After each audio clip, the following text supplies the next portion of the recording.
It was the dawn of the third age of mankind, 10 years after the Earth-Minbari War. The Babylon Project was a dream given form. Its goal, to prevent another war by creating a place where humans and aliens could work out their differences peacefully. It's a port of call, home away from home for diplomats, hustlers, entrepreneurs, and wanderers. Humans and aliens wrapped in 2,500,000 tons of spinning metal, all alone in the night. It can be a dangerous place, but it's our last best hope for peace. This is the story of the last of the Babylon stations. The year is 2258. The name of the place is Babylon 5.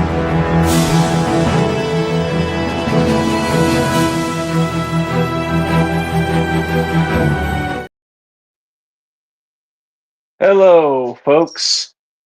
Welcome again to another Discussing Babylon 5 live stream. Our fourth member is going to be a little late. He's our first-time watcher.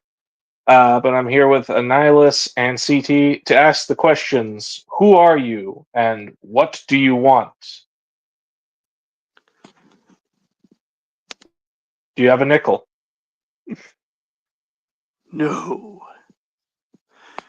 At what time did the chicken cross the road? At 3:30 a.m. What? So yeah, Is your today favorite color? blue. So today we're discussing the episodes Soul Hunter, Born to the Purple, and Infection. Boy, these are some doozies. Was it that first Soul Hunter? We're literally just making the joke. Do, re, mi, fa, sol, la, ti, do. His headpiece looks like a wangus.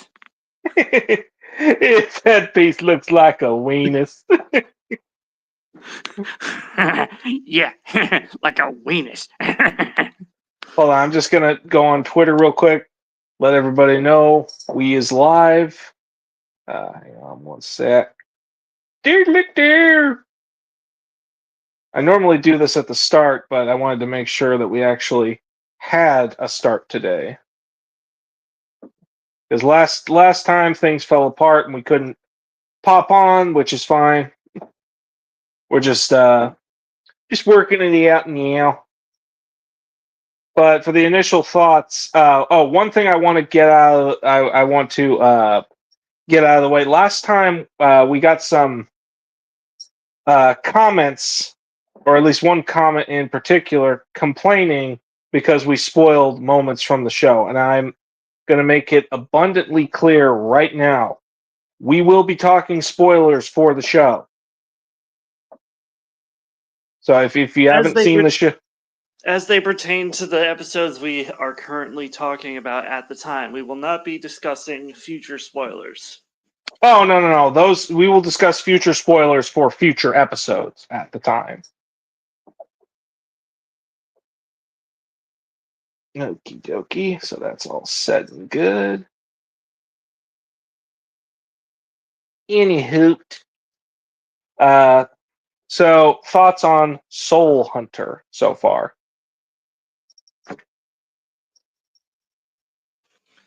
For the technically third episode of the show, it was fine. You're counting The Gathering, I'm assuming? Counting The Gathering. You always Yeah. count The Gathering. So I mean, if you don't count The Gathering as more than just a premiere movie, then technically second episode. But yeah. Well, it's not like Trek, where Trek had 2 pilot episodes. I mean, this one had like a pilot movie that takes place, a year before the show started, and then not a year before the show started, but a year before the first episode, and then the first episode. Yeah. And I've seen some listings, like, Tubi has The Gathering actually listed as the last episode of Season 1, which I've always found to be a little strange. Yeah. But anyway, yeah, Soul Hunter. So, souls are definitely a thing now. I mean, they are kind of a thing in some of the later episodes. I'm not going to talk about them right now, but yeah, they are Basically forms of energy and astral projection post the rigor mortis of the body. Yes, and these these weenus-looking guys, they like take a souls and they try to preserve them so they can like play with their weenus heads all day long. and then and It's they're funny that they store all the souls in balls. So they're just jealous because they can't score. they score with the souls of a lot of people. Oh yeah. Yeah, but Okay. yeah, it does have the interesting dynamic of like, one, do souls exist? And because even Franklin is skeptical about it because he feels like it's not necessarily an actual soul, but like a copy of a person's consciousness. Like Maybe. Sure, but who's to say that doesn't constitute a soul in its own right? yeah, no, but like for example, like you know how like computers can perfectly copy a person's consciousness, especially if the computer is advanced enough. GLaDOS. Does Oh, yeah, wait. my point is, does that necessarily make that person alive, or is it just a duplicate? And that's other wonderful existential questions. Anybody else feel bad for that homeless guy, even if he was cheating people? Little bit. Little bit. Yeah, a little bit. Same, little bit. I'm like, oh, too bad. That three-toothed homeless guy. He was just trying to make some cheap, easy money. So how about the Mantis Crime Lord? Oh yes, God, I, I know it's kind of spoilery to talk about it, but it's sad that he does not pop up anymore after season one. The puppet, the animatronic, got too unwieldy and too expensive to maintain, so it was inevitable, really. Yeah, my lore reason for that is because in season two, if you remember, a lot of the raider attacks kind of die down. Yeah, and he was probably either informant for the Raiders or he was profiteering off of the Raider attacks by selling people him That would be protection. my assumption. And once Because the Raider attacks stopped, he just kind of was like, well, gotta go find my fortunes elsewhere. well, it's like if he can't find any profit on Babylon 5, if it's too much of a risk, then why even bother, you know? There is one other thing to consider. Another station personnel would certain personnel on the station would be cracking down hard on stuff like that. Especially with how the seasons go later on, yeah. Yeah. It could be, and again, I'm not trying to avoid spoilers for future seasons. But all I'm saying, he's probably walked into Mantis Crime Lord's den and said, "Badia, that's all, folks." And well, I was thinking more not just Garibaldi, but even like kind of what becomes of Earth Force in later seasons. Yeah. But I'm not But gonna that's again neither not here nor there at the moment. my point being is he could have had a leg up on certain events going on that were kind of set up in season one. Again, we're not talking about them until later episodes, Yes. but he could have had that leg up on those certain events, and because he had that leg up, could have realized that, oh, this is going to be a hot spot. I better get out. Anyway, that's just our in-lore reason for why the Mantis puppet eventually disappears after season one. Not to mention the real-world financial stuff. But yeah, it was interesting to see like the Soul Hunter wanted Ducat's soul, but he couldn't get a hold of it because the Minbari prevented them because they're very guarding and very protective against soul hunters. And so he in this episode he tries to steal Delen's soul because he's like, I can't. It's funny, they say no to him once, and he's just like, well, better go crazy. Yeah, pretty much. To be fair, he was already kind of a little crazy at the start of it, so it makes sense that he would go a little crazier because all he sees is like, we can't preserve these life forms because people keep stopping us because we have a negative reputation. So we need to be the causers in order to preserve great souls. And I'm like, yeah, that's just taking your religious zealousy of how you view the universe to the absolute extreme. He's like, well, since Not we to can't mention take the taking your- souls of those who just died, we'll have to kill them ourselves. Yeah.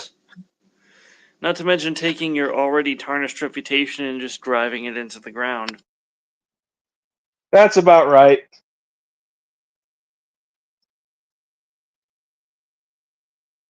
And yeah, there wasn't a lot of minor details for this episode. At least none that I can other than the Soul Hunter himself. There's not really anything because even in the next couple episodes, there's even like minor subplots that you can like pick out. But like this one, it was literally just about the Soul Hunter.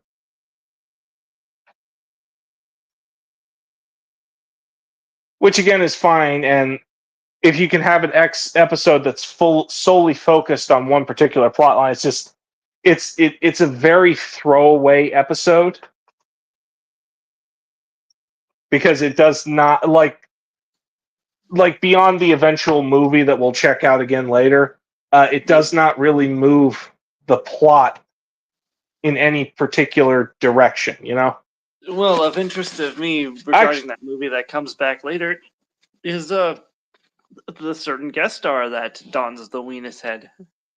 That's true. Actually, you know what? Wrong. There is one small detail that moves the plot along. She is Satai. They're using you. They're going to turn you into a teddy bear. Babylon 5. That's an inside joke for a later season. Trying But to anyway, steal your recipe. Do you understand? Don't let them take the Krabby Patty secret formula. Oh, that would have been perfect if he was played by Clancy Brown. It would have been perfect. They're using you to get the Krabby Patty secret formula. Don't you understand? But yeah, basic gist of this episode. Guy has religious belief about souls, takes it a little too far. Thoughts on the That's episode? That's not gonna be the last time we see that this season, and I think you know what I'm talking about. It's one of my personally most hated episodes of the entire show, not because it's bad, but because of its subject matter. Oh yeah, no, that's to me that is like one of the most difficult subject matter because again, I kind of play devil's advocate, but we'll discuss that another time. Yes. But yeah, this episode was just kind of like it was interesting, but at the same time, just kind of meh. It's one of those things that move the plot along. Yes. But it wasn't terrible, but it wasn't like anything standoutish. We'll have to retread this if Nick ever makes it here. It's like your typical sci-fi season 1 show. It has growing pains. Yeah. You kind of have to allow for that to happen because what emerges from those growing pains is some of the best sci-fi I've seen since the original 5 Star Trek shows. To be fair, like I wasn't super duper interested in B5 until episode 5. That's the one that kind of like with subsequent rewatches, like I appreciate some of the earlier episodes more, but at the same time, like I wasn't like season 1, particularly in a lot of the early episodes, it feels like any other throwaway 90s sci-fi. You didn't believe the hype I was throwing at you until episode 5.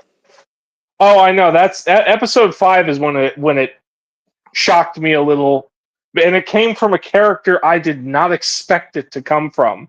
But you Yeah. know, I guess I did kind of pay attention when he said, "No one here is exactly who he appears." But And that becomes a running theme for him and later on in the show. well, technically, if you count the Gathering, it's not episode 5; it's episode 6. But so Soul Hunter is just kind of meh. Okay, now we get to a very good episode, Born to the Born to the Purple. Purple. Yes, I love this one. This is a good one because, and I even had to explain this to Nick a little bit as well. You know, Londo is very much like, and there's a thing that actually made me laugh. He says, "A washed-up old Republican dreaming of better days," and I couldn't help but laugh at that. I'm like, yeah, that's pretty true. Yep. But this just kind of like his social status as ambassador. He has marriages and wives that he does not even love. They're straight up. Oh, Nick is finally here. Hello, sorry for being late. That's all right, but maybe I should give him a video clip. Sort of. I guess sort of like. Here we go. Some motherfuckers are always trying to ice skate uphill. Yeah. So basically, We're talking about Londo, my favorite character. Oh, Londo's already his favorite. That's amazing. I love it. Nice. Londo was an instant favorite for me as well. But Yeah. we just finished discussing Soul Hunter. Yeah. Which- Any quick thoughts on Soul Hunter before we move on to Born to the Purple? That was the Yes. one with the guy with the weenus head. As far as like Soul Hunter goes, like it was definitely like a creepy episode, like kind of like disturbing in a way, like kind of like a guy a little it's too like as far as, obsessed like, with a second souls. episode goes. Yeah. Do, re, mi, fa, Fa, sol, sol, la, ti, do. All right, so Born to the Purple is actually interesting to me because I believe it's the first B5 episode. Yeah. with So a- yeah, we were discussing the craziness of that guy and how he just kind of like took his sort of belief a little too far because soul hunters are not particularly popular. Right. And I'm just saying that's not the last time we're going to see that on this show. So, Yeah, What do it you comes mean? off as Born to like the Purple. cryptic. Born to the Purple is interesting to me because it seems to be, I think it's the first B5 episode with a structured A and B plot. Oh yeah, no, it's the B, like I love the A plot, but the B plot is really good. Yeah. And you wouldn't expect that level of development that early in the series for a particular character. Yeah, it's Honestly, like that- episode 2. You say you were hooked on B5 by episode 5, Nazo? This is the one for me. Born to the Purple is the one that hooked you. Yes. Like, I mean, I already liked The Gathering. I was kind of on board with Midnight in the Firing Line because, I mean, the Star Furies and their Newtonian physics, like, yes, please, give me more. And then Soul Hunter was a bit of a dip in quality for me personally, but Born to the Purple brought it right back. And I think, with the exception of a couple other episodes, unfortunately, including the upcoming Infection, that was a bit of a to me, but we can talk about Infection when we get to Infection. But for now, Born to the Purple, the B plot in particular hit really hard. Yeah, no, the B plot for Born to the Purple was quite good. I just feel bad for Susan. Even though she was clearly estranged from her dad. Yeah, no, like that I mean, like again, because I wasn't a huge fan of Susan Ivanova right away. So like that plot thread didn't hit me until I actually got to like her character. So again, Well, now that subsequent rewatches after she became one of my favorites is when it started to hit me. I'm like, and you realize that's a big setup really early on. And wait, there was one. I think there was one detail in. Am I thinking in Soul Hunter or Midnight of the Firing? It's in Midnight of the Firing Line. My bad. Uh, considering what happened to her mother, yeah, and so then you find out that again, we are going into spoiler territory for those who don't know. We are talking about spoilers. Because again, last time I got some flack for talking about spoilers, even though I should make it clear we are talking spoilers. But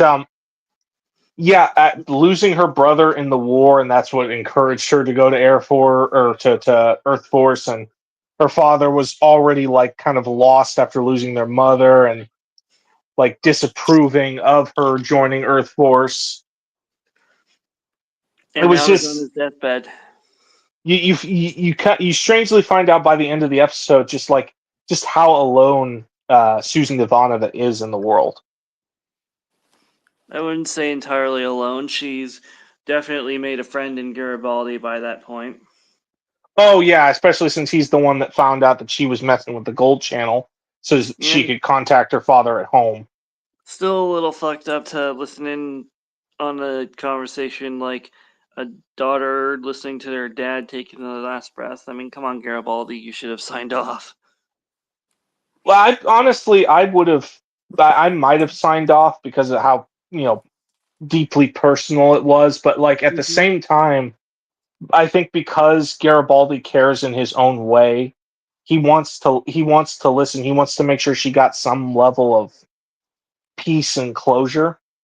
Yeah, But then again, Garibaldi is also naturally suspicious of everybody. So sure. of course he wants to listen in and find out what's going on. It's in And his nature. Garibaldi is a secret of his own. I don't know if we got to that yet. We definitely haven't.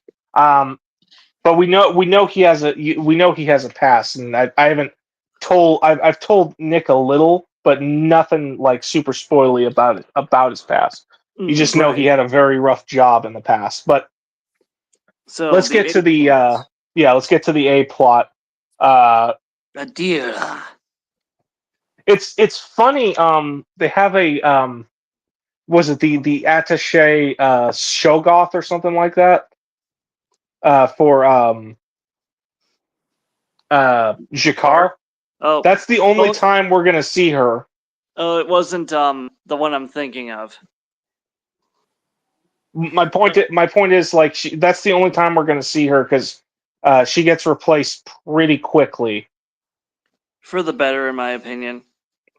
Yeah, I mean, I kind of liked her at the start, but at the same time, I'm like, yeah, the later one is better. She's a little bit more interesting. I Although do find it. I did like how the other one got along with Veer in this episode.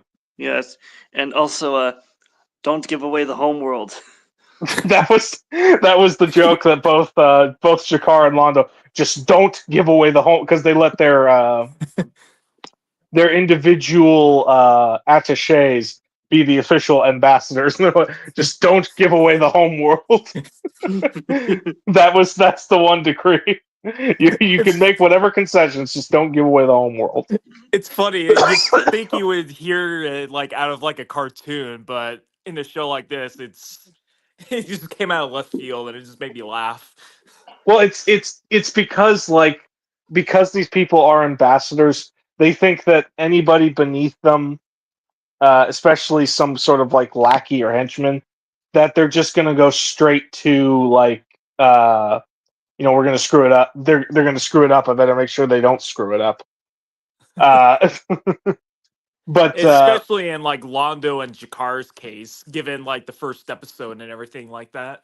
Yeah, I can't remember. Is this the first episode they introduced Lanier? I think so. Yeah, because everybody got like a new attaché.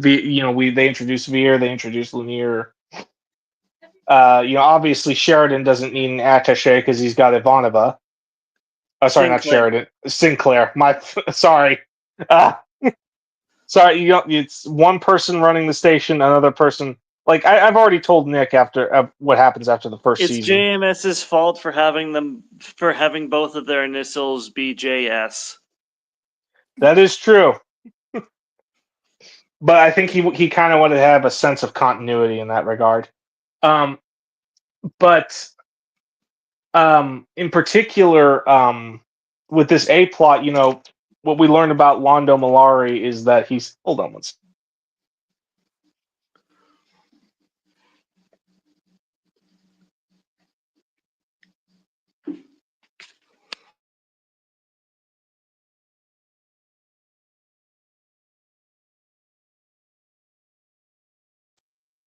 Sorry, my niece came in. She needed something.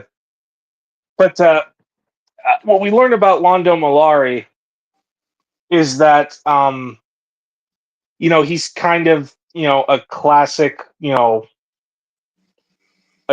old Centauri Republic Imperial, depending on how you look at him, and Come everything's see just the Great Centauri Republic for open from $15 a day. open from 9 to 5 Earth time. Get it But- while it's hot. What's so interesting is that like how kind of human his character is in this episode, because for the most part he's very much I have to follow the culture, I have to follow the traditions, I have to follow like Did he break those traditions to free Adira?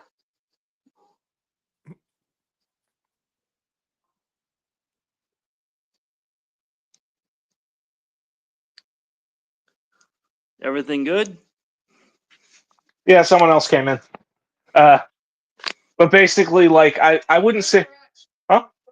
I wouldn't say he broke the traditions. I would say, like he kind of just hold on one second. Bent them? I know I have no choice. I have no other place to go.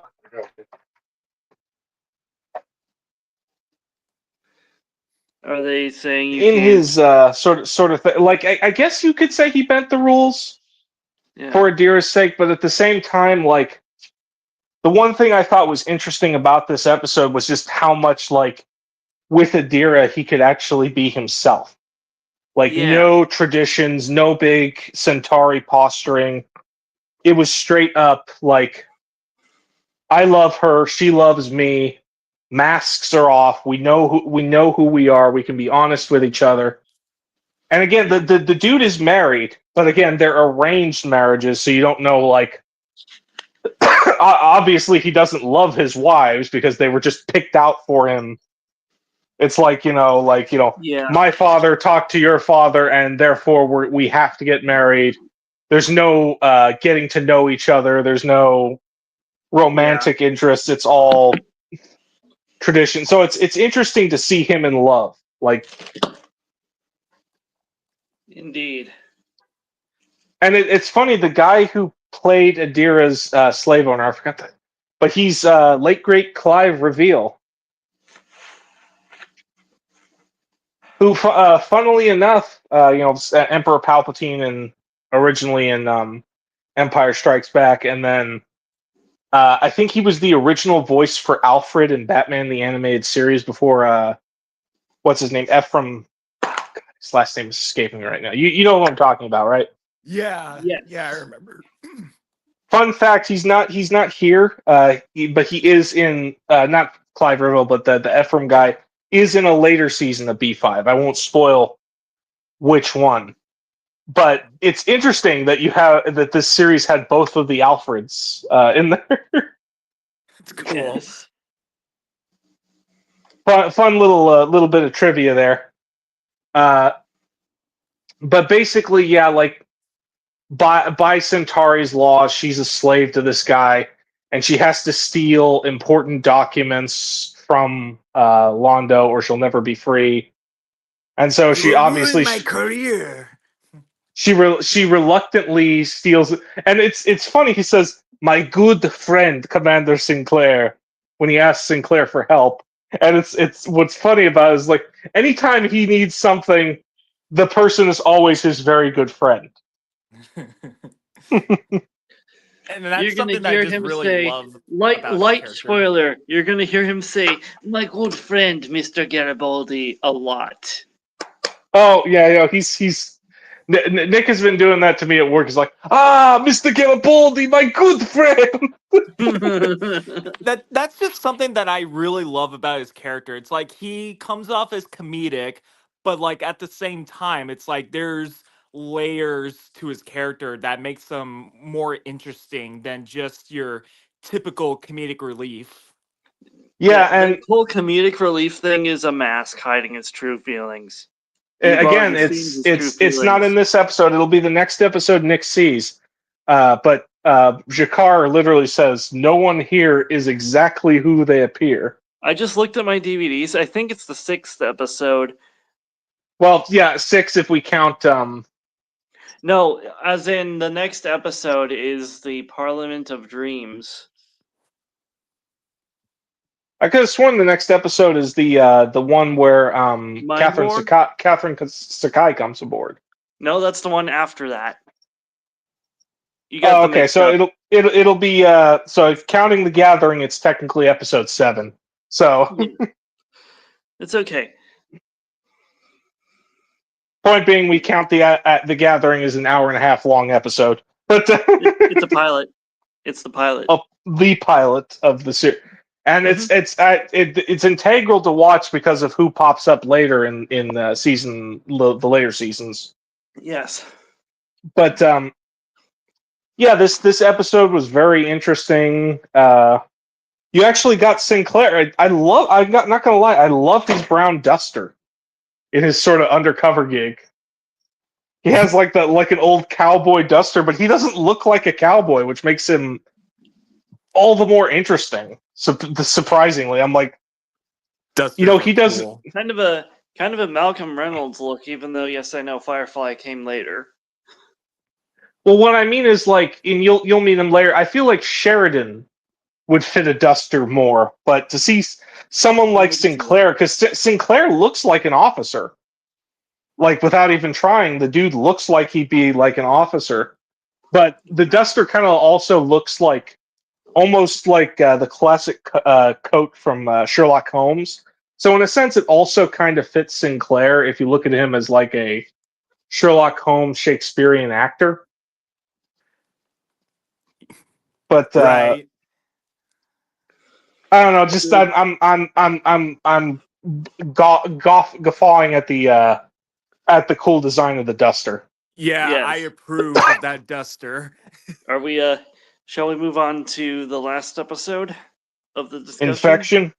Yes. First, Yeah. let's say what we thought of this episode. Sure. Loved it. Of Born to the Purple? Yeah, loved it. Loved it. Great. Londo's still a really cool character. I still think he's by far one of my favorite characters. And you're Sinclair only that early in the duster looks series.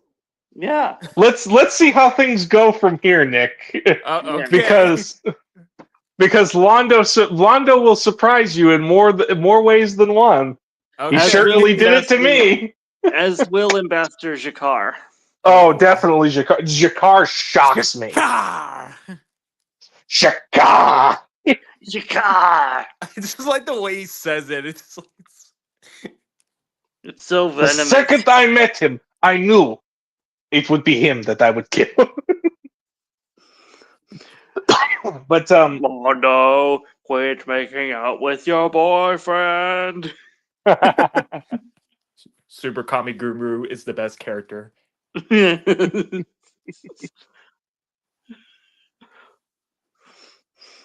All right, so infection, or as it's also known, protect. oh Protect. yeah. No, this one is one of I those kind- things like that shows I kind of how want to go. I kind of want to go back, watch it again, and just keep a counter of how many times he says protect. Protect. Take a shot. I mean, every time he says protect. CT's got to do it. CT's got to do a rewatch of it, but Yeah. but basically, when it comes to the infection, one of the things I absolutely adore about it is it shows even the danger of like how far a zealous belief system can go. Especially when it devolves into fascism. But I'm not going to say Exactly. anything else about that. Of Nothing to do with modern day politics. Right. course. Just so we're clear.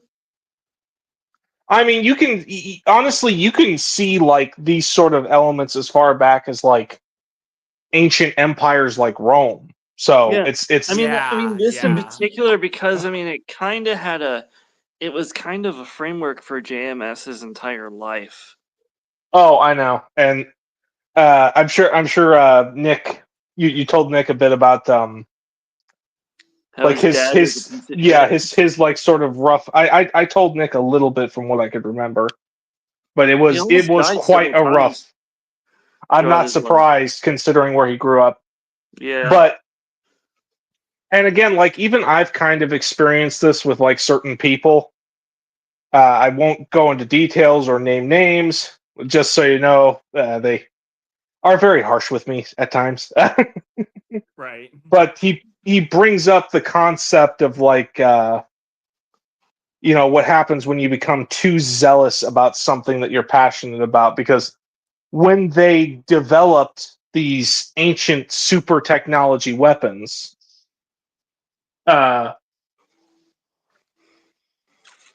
they let like religious fanatics and government puritans decide like what should and shouldn't be said thing. You know what I mean? Like what makes a pure Ikaran? What You know what he kind of reminded me of? Like, veering into Mass Effect territory a little bit.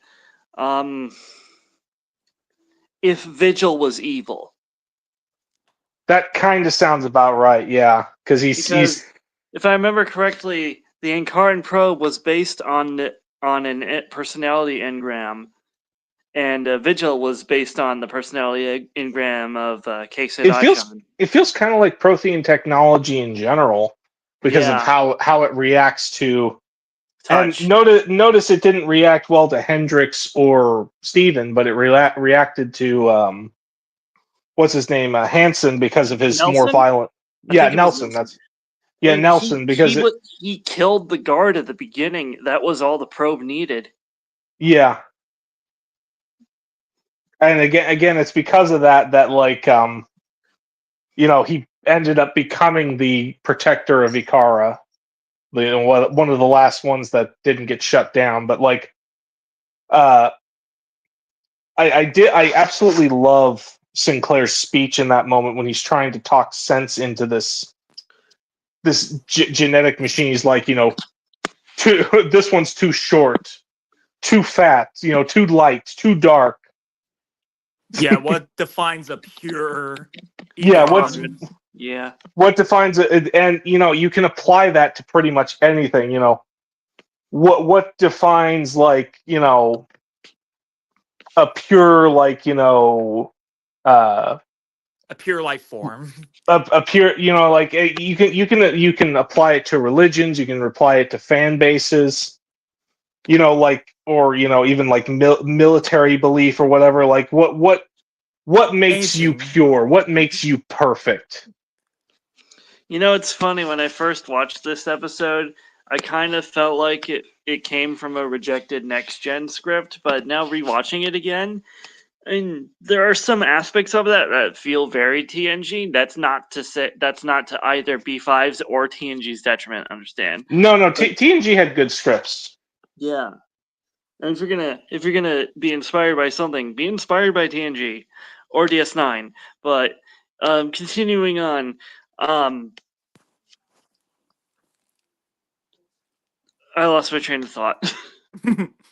Yeah, but the Sinclair speech, he's like, you forgot like the most important detail of a zealot. when you become obsessed with the enemy, you become the Come enemy. to me. And that hit home in a lot of places because like when you become too obsessed with something, that doesn't matter what it's which, like you become that threat, that sort of Yeah, danger. you begin to start turning on yourself. I'm surprised that the weapon had the presence of mind to just take that armor piece off and just crush it and kill itself that way. I fully expected it to try to activate some big bombastic self-destruct and take the station with them. Mm. Yeah, well, like even Sinclair, he was like ready to die in that moment because he's like, "Open the airlock when I tell you." So then Ivanov was like, "You're still inside there." It's like, "Just do what I tell And you." Garibaldi gave him a ton of shit for that afterwards. Oh, I know he did, and I love that moment because he's like, I've seen some guys, and that even comes into play in like later seasons too. He's like, I've seen some guys after the war that like they weren't exactly who they used to be. And the Like, Earth-Minbari War was basically space Vietnam. Anyone returning from that has to have some form of PTSD.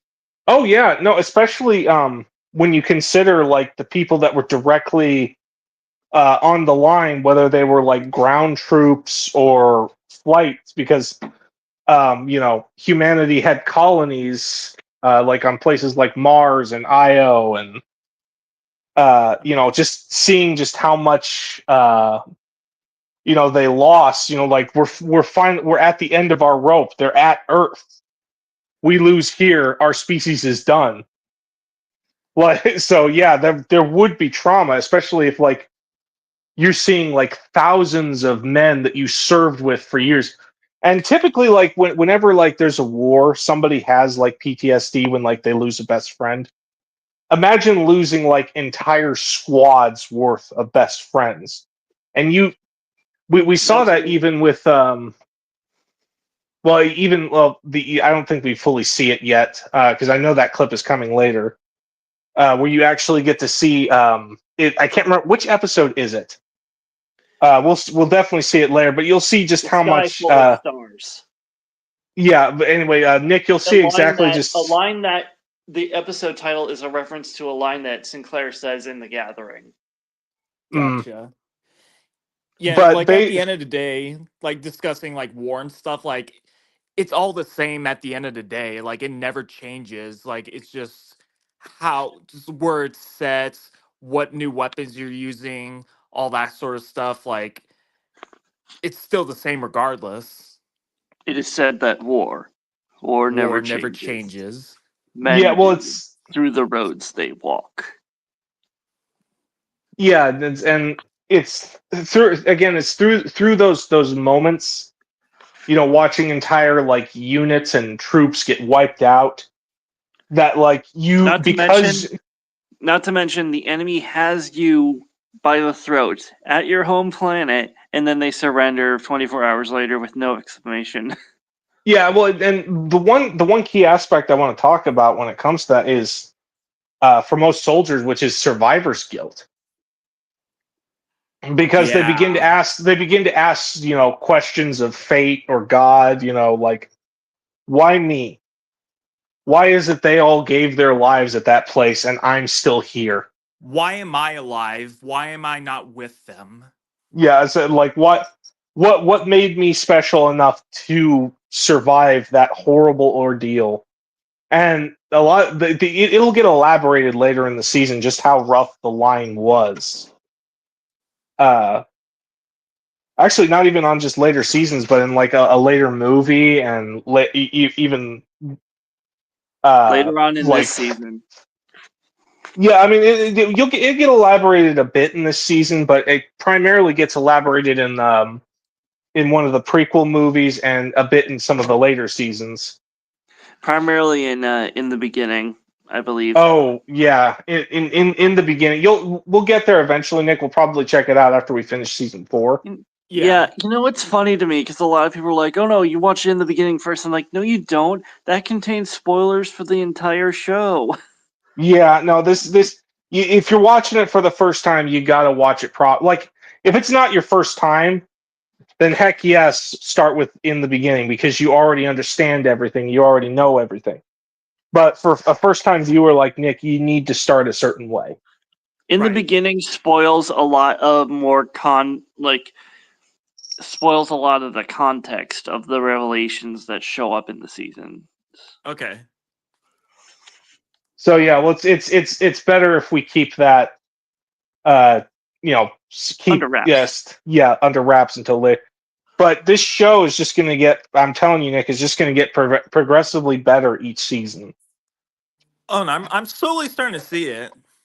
Well, it's again. This is back in the early seasons when JMS had other people writing, interesting one-offs that still had like an occasional key plot moment that would like tie into the overall narrative. By season 3 and 4, he's writing the entire show. Like he consults with a few people, but for the most part, it's hit. You can tell it's his work. And all this after the networks were like, oh, nobody wants a serialized science fiction show. That's never going to work. People want episodic shows. Yeah. Man. Yeah. Personally, even back before I was a fan of this show, even I kind of mocked it. I'm like, oh, it's a generic sci-fi.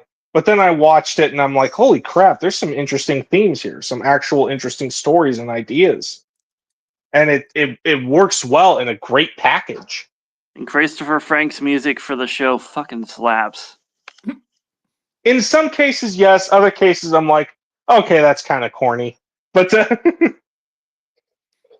overall, Just don't our you dare thoughts- diss the tracks from A Long Twilight from the later season 2 episode.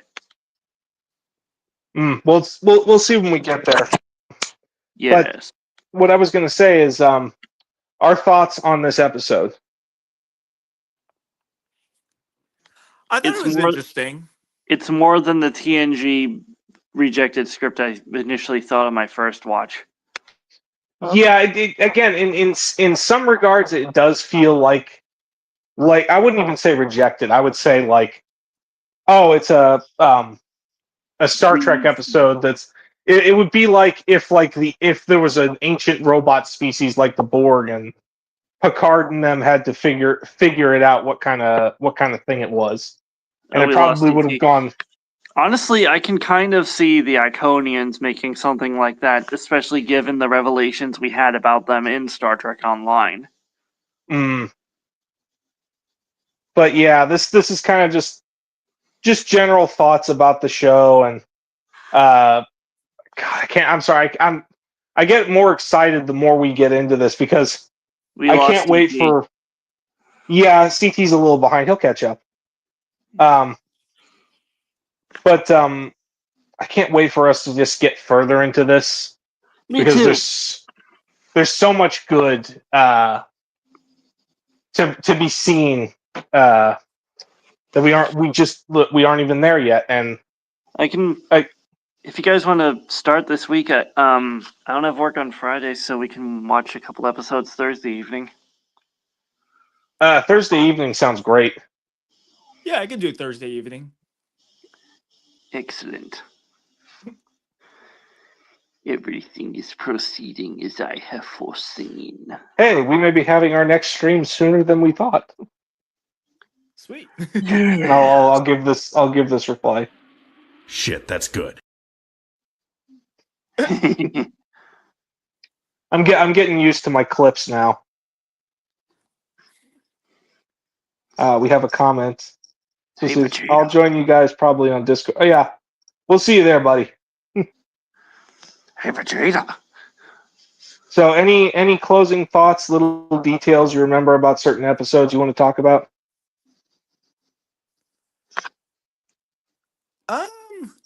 As far as like episodes go, like episodic wise, each individual story like sets itself apart. I did like episode 2 for its like creepy factor. Episode 3 for like it for just Londo, of course, because I like Londo. He's like my favorite character. And then Yes. episode 4, like I do like the like the story behind like this ancient advanced technology that has wiped out a species over these zealous Oh yeah, I religious forgot this radical was also the ideas. first introduction to IPX. Ah, yes. Okay. Interplanetary expeditions. Interplanetary expeditions. They'll You'll become hear a lot more about them later. yeah. There's a couple of characters like main characters that Um, are you've tied to played the. I keep forgetting he's played Mass Effect, right? He's played a little bit of it. A little bit Okay. of it. Does he know who C is? Who is The Big C. The big the C. big? I do not think I do. Cerberus? No. Probably not. Oh, He'd have to ask. He'd have to ask Ari about that. She needs You'll have to to. ask my girlfriend. She's more of a Mass Effect Yeah, expert than I well, am. Nazo, I guess my question to you then is IPX is the Cerberus of Babylon 5. Agree or disagree? Agree to a degree, but at the same time, I would also say Night Watch is the Cerberus of Babylon 5. So Fair enough. I won't spoil what Night Watch is because Nick has yet to see what they are. But Yes. It almost, All right. made me think of You Death got something Watch to look from the forward Clone to. Wars. he definitely has something to look forward to. Oh yeah, All right, I gentlemen. I definitely am. Any more closing thoughts before we move on? Nope, none from me. No, not really. All right. So we'll save our next thoughts for our next Babylon 5 discussion. Anyway, once again, thank you guys for popping on. Look forward to the next one. Absolutely. To all who popped on to watch, even if it's just one person, appreciate it. Thank you for coming on. What's a good closing term for this? Who are you? What do you want? Where are you going? Why are you here? Who You got any left change? the oven on? Oh shit! All right. Thank you again. I'll talk to you guys later. All right. Later.